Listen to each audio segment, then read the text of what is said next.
Prezados irmãos e prezadas irmãs, estamos diante hoje mais de uma aula da Escola Bíblica Dominical da Igreja Evangélica Congregacional do Largo do Tanque. E nessa oportunidade nós vamos falar dessa nova revista, que é a Plenitude dos Tempos, o Mundo Judaico. Então vamos orar agradecendo a Deus pela oportunidade e também pedindo a Deus que nos dê sabedoria e discernimento na leitura, no conhecimento e tudo aquilo que vamos estudar da Palavra de Deus. Senhor Deus e Pai, nós te louvamos, te glorificamos, te exaltamos e te agradecemos por essa oportunidade, que tu possa abençoar cada ouvinte, a cada pessoa que vai participar, Senhor, dessa lição da Escola Bíblica Dominical. Venha abençoar aqueles que estão aprendendo, Senhor. Aqueles que querem aprender, Senhor. Aqui o Senhor possa estar nos capacitando, Senhor, para cada vez fazermos o melhor para Ti. É que nós pedimos, te louvamos e agradecemos em nome do Senhor Jesus. Amém, Senhor. Bom, irmãos, então, a gente vai falar hoje sobre o mundo judaico.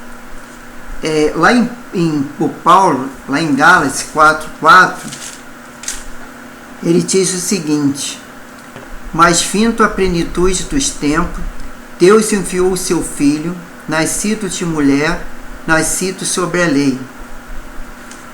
Isso quer dizer o quê? Que Jesus, ele veio para nos salvar, para nos libertar. Isso daí já estava programado,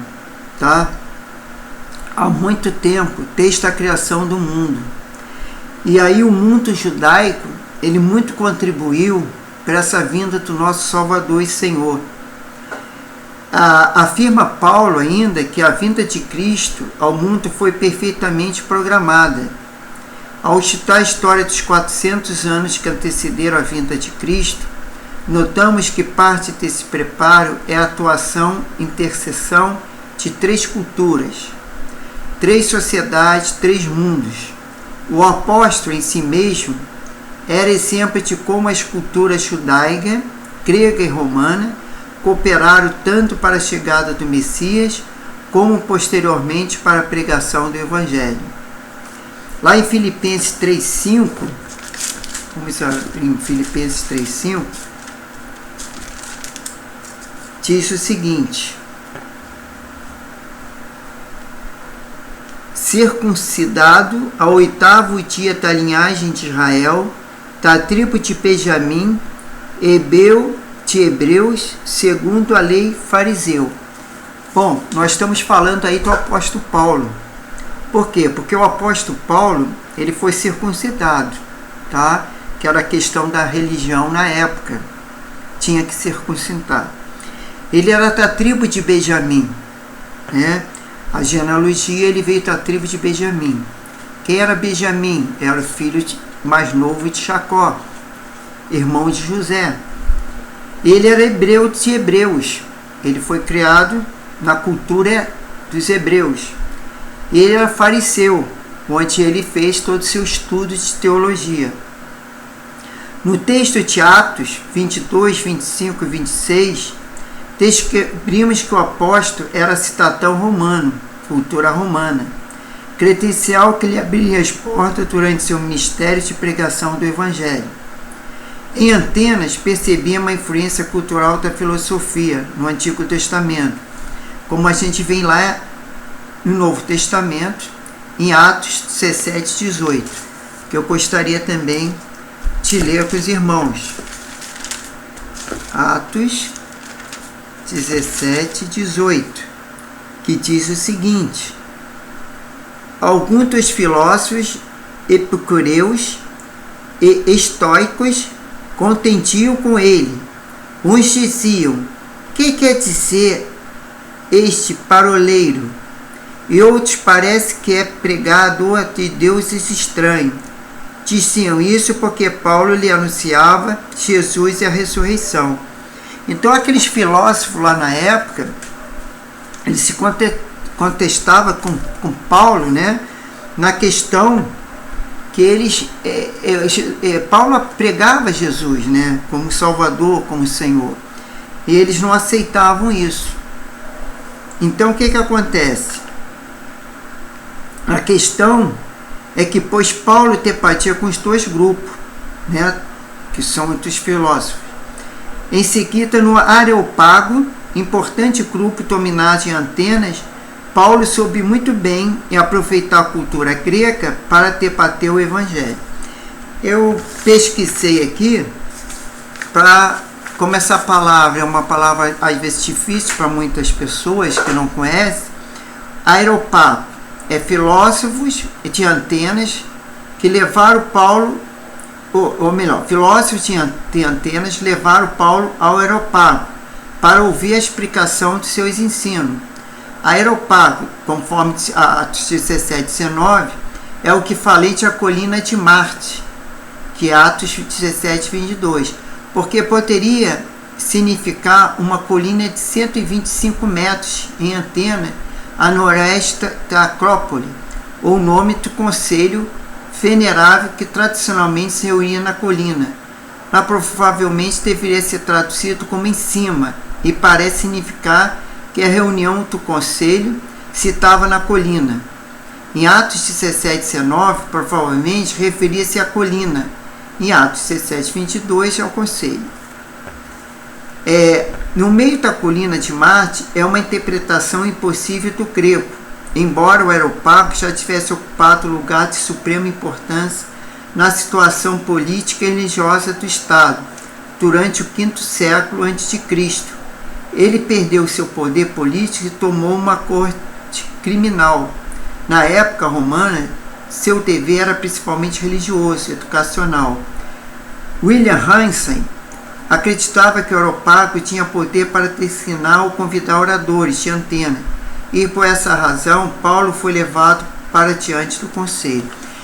Esse Areópago é um local de reunião, né, que se reunia, melhor dizendo, para ali discutir, né, as ideias dos filósofos, e ali Paulo foi levado lá, né, e até ali, porque convidavam muitos oradores e tal, de Atenas, e por essa razão Paulo foi levado para diante do conselho, né, porque ele estava falando de Cristo, né.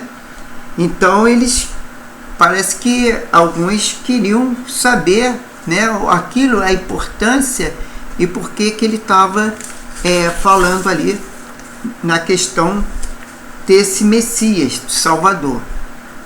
E o que voltando para a lição, nessa lição vamos estudar como a cultura judaica contribuiu para o momento mais especial, a história da vinda de Cristo. A escritura judaica. A escritura que Jesus lia e servia de base para a teologia apostólica foi escrita e preservada pelos judeus. Percebemos isso pelo fato histórico que os primeiros livros do Novo Testamento só foram escritos em fase de tenro, debate, e a partir de 47 depois de Cristo, e também pela citação que os escritores bíblicos fazem do Antigo Testamento.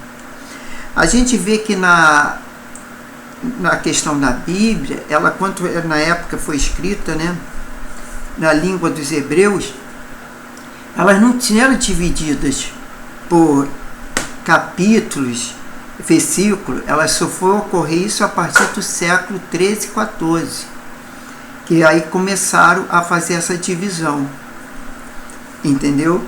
E os textos-chave para esse argumento são Romanos 15:4 e 1 Coríntios 10:11. Paulo ensina que tudo que está registrado na história dos judeus é modelo, exemplo, ilustração para o nosso ensino. Vamos verificar quais as principais situações que podemos perceber o uso do Primeiro Testamento, a escritura dos judeus, no ministério de Cristo na expansão do cristianismo. Mateus e Romanos são dois livros campeões no uso do Antigo Testamento. O primeiro faz uso das escrituras judaicas para legitimar a identidade de Jesus como Messias. E o segundo eu vou ver aqui a revista, porque esse aqui cortou. Trata da questão do reino de Deus, ao mostrar como Deus, por meio de Israel, fez nascer a igreja. Lá no item 1.1, vemos que Jesus usou o Antigo Testamento. Com base no Evangelho de Mateus, é possível perceber quanto ao Antigo Testamento foi usado por Cristo. A gente vê lá que, por exemplo, em Mateus 1,23, se nós formos comparar, pegar Mateus, né, 1,23, o que diz lá em Mateus 1,23? A virgem conceberá e dará à luz a um filho, e chamarão pelo seu nome Emmanuel, que quer dizer Deus conosco, tá? Isso todo mundo soube, né, que Jesus nasceu através de uma virgem e que seu nome seria Emmanuel. Agora vamos comparar isso com Isaías 7,14. Então a gente vai lá para Isaías, né, vamos para o livro de Isaías 7, versículo 14. O que diz? Pronto, 7,14. Diz o seguinte: portanto, mesmo o Senhor vos dará um sinal, e a virgem conceberá e dará à luz um filho, e será o seu nome Emmanuel. Quer dizer, lá no Novo Testamento, está repetindo aquilo que o profeta Isaías falou lá no Antigo Testamento, tá? E a gente pode ver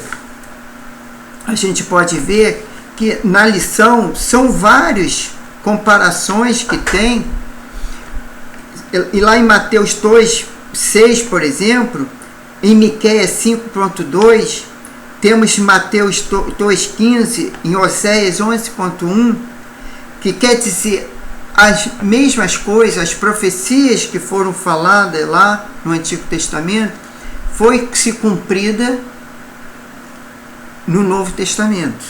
O Antigo cumpriu-se no Novo Testamento.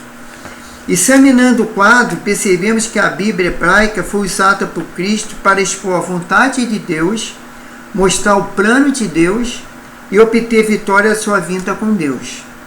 Nós não vamos dissecar todo esse quadro, porque não vai levar muito tempo, mas os irmãos as irmãs podem depois fazer essa comparação, fazer um estudo. Em Gênesis lá está dizendo que Jesus usa Gênesis para ensinar a respeito do casamento. Vamos ver o que fala lá em Mateus 19, 4, 5.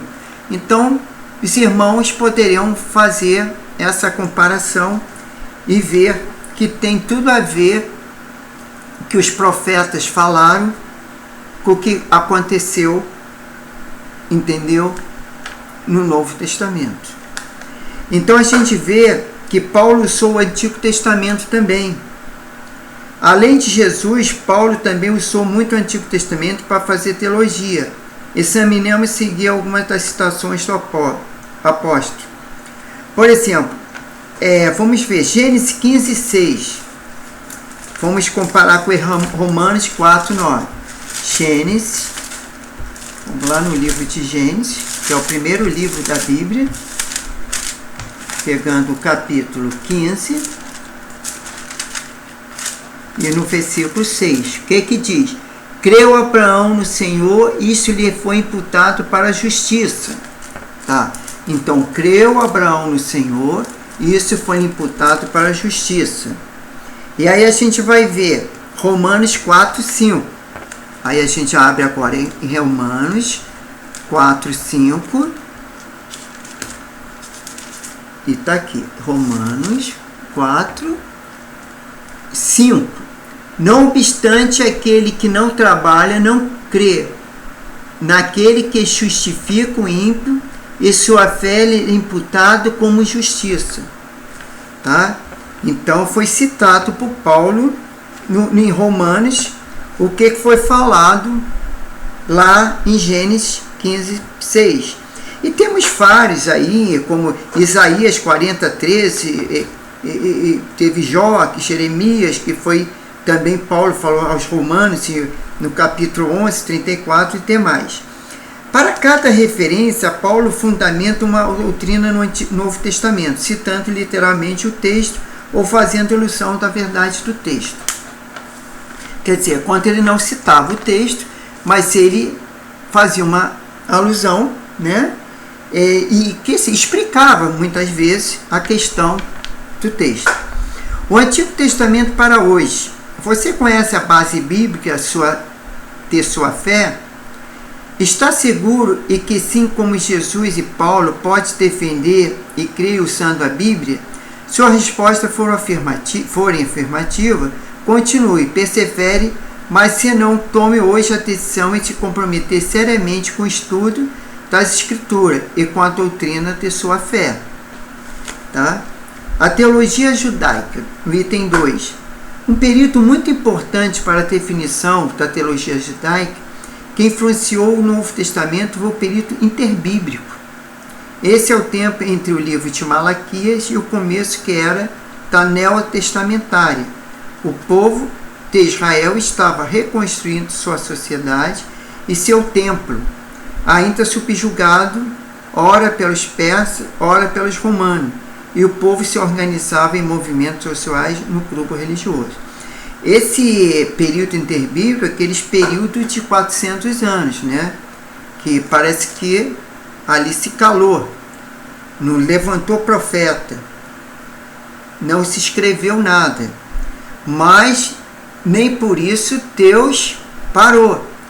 Deus já estava tudo preparando, porque para Deus, como diz a palavra dele, um dia é como 1000 anos é como um dia. Não é o nosso tempo. Deus é atemporal. Ele não tem tempo. Então, esses 400 anos foi a parte do período interbíblico que não se manifestou ali os profetas. E aí passou o tempo até a vinda de Cristo. O movimento sociais messiânico. O grupo messiânico era comum e foram fundamentais para a manutenção da esperança e do fervor messiânico. Alguns textos nos mostram indícios de interação entre o grupo com o Novo Testamento. Tá? Então a gente vê que houve uma interação ali na questão do fervor messiânico com o Novo Testamento. Barrabás, o bandido que colocado ao lado de Jesus em seu julgamento, não era apenas um criminoso comum, mas sim uma espécie de Robin Hood, que tomava dos ricos para dar aos pobres, sendo que parte de uma espécie de movimento messiânico que pretendia libertar os oprimidos. Lucas nos diz que ele estava preso por perturbação da ordem pública e por homicídio, conforme Lucas 23:19. Tá? O que acontece? Muitos ali, que está sem entender, que eles queriam, como se diz, como está previsto agora no final dos tempos, muitos feriam dizendo que é o Messias, que era o Cristo, entendeu? Mas na verdade ele quis fazer, o Barrabás, ele queria fazer tal de bonzinho, como quem diz, eu vou tirar dos ricos para dar para os pobres. E aí, talvez alguns naquela época devem ter pensado, será que esse é o Messias? Né? Mas na verdade não era. Jesus que era o verdadeiro Messias, que estava para vir ao mundo. Né? Gamaliel, ao opinar sobre os cristãos, citou 2 movimentos messiânicos, um liderado por Teudas, em Atos 5,36, o outro por Judas, Atos 5,37. Ao usar expressões insinuadas, se eles alguma coisa, e levou muitos consigo. Mostra que eles foram líderes carismáticos que atuaram incitando o povo contra Roma, insinuando-se como Messias. Olha só que eu falei. Ele estava insinuando que eles eram Messias e que eles iam fazer alguma coisa, ou que estavam fazendo alguma coisa para o povo, que na verdade eles não eram, mas eles eram os líderes na época que queriam, vamos dizer, levar alguma vantagem ou enganar muitos, né? Insinuando como Messias. Joséfo, historiador cristão do primeiro século, nos conta que Judas nasceu em Camala e viveu na Galileia. Ele instigou o povo a rebelião do censo em Quirino. O bando de Judas foi disperso, mas não extinto, e voltou cena durante as guerras judaicas. A primeira em 68 depois de Cristo, né? Que embora eles, como é que se diz? Eles na época não se coisa, né? E papapá, mas mesmo assim ficou alguns, né? Do bando de juntos, que embora sendo disperso, mas não foi extinto, e voltou em cenas durante a guerra judaica, depois de Cristo, né? No caso. As contribuições teológicas desse movimento foram o ardor da esperança messiânica, o anseio pela libertação, ainda que material, fez com que essa expectativa permanecesse viva no povo. A reflexão política social, temas recorrentes sobre envolvimento com César, os pobres, a materialidade do reino de Deus, são patentes e importantes durante o ministério de Cristo na Terra. Ainda hoje tema de ter debate entre os cristãos, né? Que hoje ainda se faz muito debate, né? Na questão do seu movimento com César, né? A questão de ajudar os pobres, aquelas coisas todas. Partido religioso do judaísmo, outros grupos que contribuíram muito com somente sementes da teologia neotestamentária foi dos fariseus. Durante o período interbíblico, esse grupo se levantou como defensor da palavra. Como parceiro dos escribas e dos estudiosos da lei, devotava a vida a estudar a Escritura e ensiná-la ao povo. Seus principais pontos teológicos apareceram na teologia cristã. O que é isso, meus irmãos? A questão é a seguinte: esses fariseus, eles liam a Escritura na época, né? A Escritura que foi escrito pelo Moisés, entendeu? Então o que acontece? Eles obedeciam à lei de Moisés, tanto que a gente vê que os judeus sempre defenderam a questão da guarda do sábado, a questão porque eles obedeciam ali fielmente naquela questão dos 10 mandamentos, que achava que devia guardar o sábado, entendeu? Então o que acontece? Eles, nesse ponto, porque, vamos dizer assim, Jesus, o Moisés foi o tipo de Jesus, né? O que a gente vê lá, quando Moisés subiu ao monte para encontrar com Deus, para receber os 10 mandamentos, ele fez um jejum de 40 dias e 40 noites, e Jesus também fez esses 40 dias e 40 noites, e a gente vê na questão que tem muitas coisas da questão de Moisés em questão comparação com Jesus. Então a gente vê aí, por exemplo, a soberania da predestinação, a vida após a morte, o juízo final, a ressurreição do corpo, o mundo espiritual organizado e populoso, céu e inferno, monoteísmo ético, a esperança escatológica. Mesmo estando em oposição a Jesus todo o tempo, os fariseus tiveram importância crucial na preservação da doutrina essenciais das Escrituras. Resta ainda dizer que eles se integravam ao partido religioso mais ligado à massa e que facilitou a assimilação da doutrina cristã por parte dos judeus que escutaram o Evangelho. Então o que acontece? Esses fariseus, eles falavam, eles perseveraram nas doutrinas, mas naquela doutrina de Moisés, naquilo que estava ali nos livros, né, de Êxodo, vamos dizer, Deuteronômio. Então eles seguiam aquelas leis, né, que foi dada a Moisés. E outros grupos religiosos que contribuíram muito foram o grupo classístico, que se enclausulava para a oração à vida de santidade. Um desse grupo foi a comunidade de Qumran, responsável pela preservação de muitas verdadeiras bibliotecas e de ruínas que mostraram qual o modo de vida dos escribas daquele tempo. Deles veio o grupo de manuscrito mais antigo do Primeiro Testamento, em língua hebraica. e comparando aqueles com aquele que tinha na época, não havia diferença entre eles. Aqui no Novo Testamento para hoje tem uma pergunta que diz: você tem selo pelo Senhor e pela obra dele?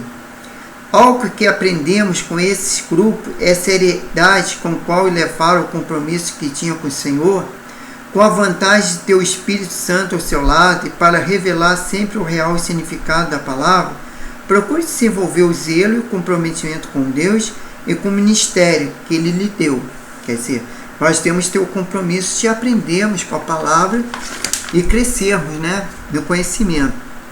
A igreja judaica, isso já é o item 3 da revista.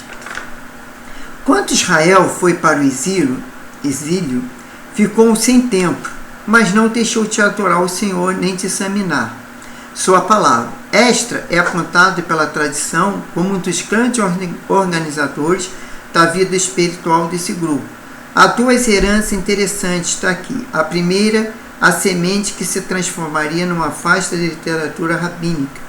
Jesus mesmo aplicou regras hermenêuticas que vinham dessa tradição. Por exemplo, em Lucas 4,18, Jesus leu o texto em Isaías 61:2, declarando ele mesmo que o cumprimento de tal profecia. O que Jesus fez foi valer-se de uma prática hermenêutica chamada Péger, no qual um mestre com autoridade divina declarava o cumprimento de uma profecia do Antigo Testamento. E segunda herança desta tradição é a sinagoga. A igreja herdou de diferentes áreas da sinagoga o aspecto significativo para a sua vida. O culto na sinagoga. No item A. O culto era centrado nas escrituras. O primeiro cristão era judeus e transportaram a centralidade da palavra de Deus para a sua pregação. Basta observar o sermão de Pedro em Atos 2 e o discurso de Estevão em Atos 7.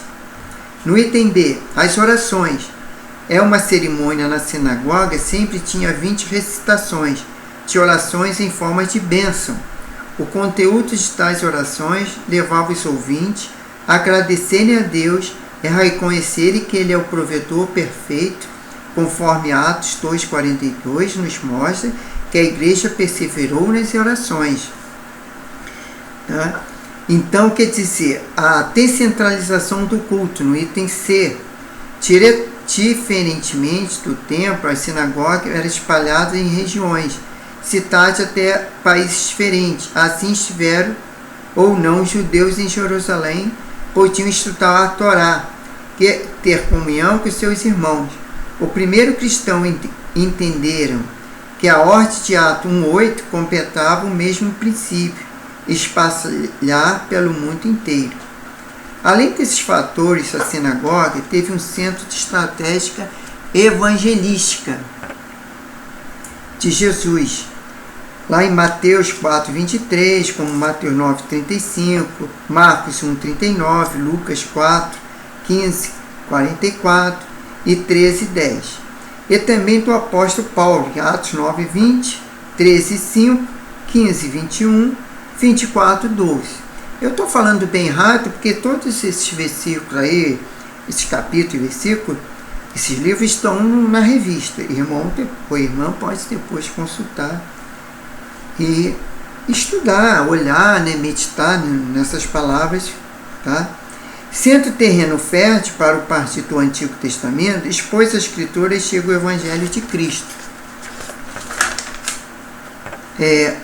No Novo Testamento para hoje, mais uma perguntinha.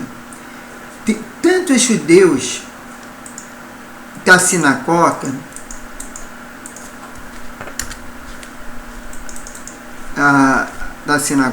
como o cristão de Atos, estava espalhado a palavra de Deus no lugar que estivesse plantado. Você se preocupa com a sua igreja, seja agente de transformação de comunidade onde está? O que você faz para isso ser verdade? Parece que saiu fora aqui. Tá voltando já.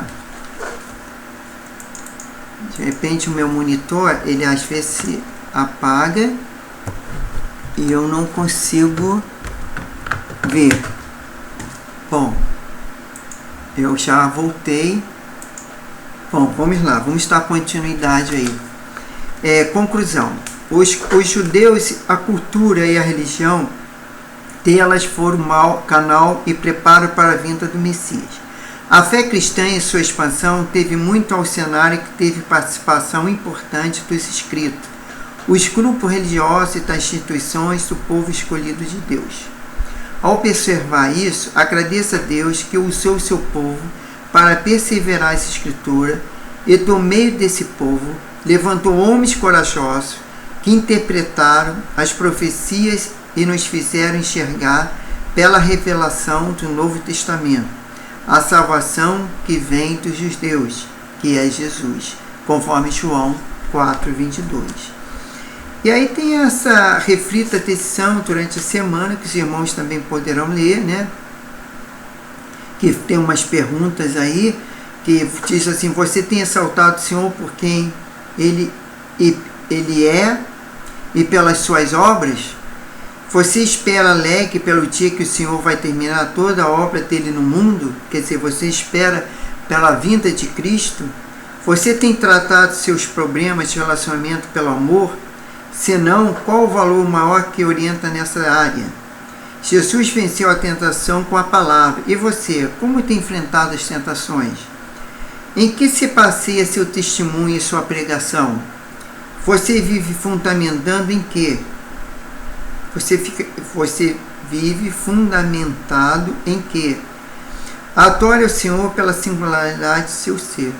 Então, quer dizer, nessa conclusão, a gente tem que, como diz aqui, agradecer a Deus por esses homens corajosos, esses homens que levantaram, esses judeus, embora muitos não acreditem que Jesus é o Messias, mas eles contribuíram muito para a vinda de Cristo, pela pregação do Evangelho. Deus usou, né? Porque Deus usa quando Ele quer, até um incrédulo, tá? Ele usa, e nós queremos também ser usados para que Deus possa concluir a sua obra e que a vinda de Jesus possa resgatar a sua igreja para a honra e glória do nome do Deus Pai. Né? E nós fomos agradecer por mais essa lição, e nós já fomos também na próxima lição, que eu vou falar um pouquinho já depois da oração. Vamos orar, irmãos. Senhor Deus e Pai, muito obrigado, Senhor, por mais essa lição. Obrigado porque a Tua palavra é viva e eficaz.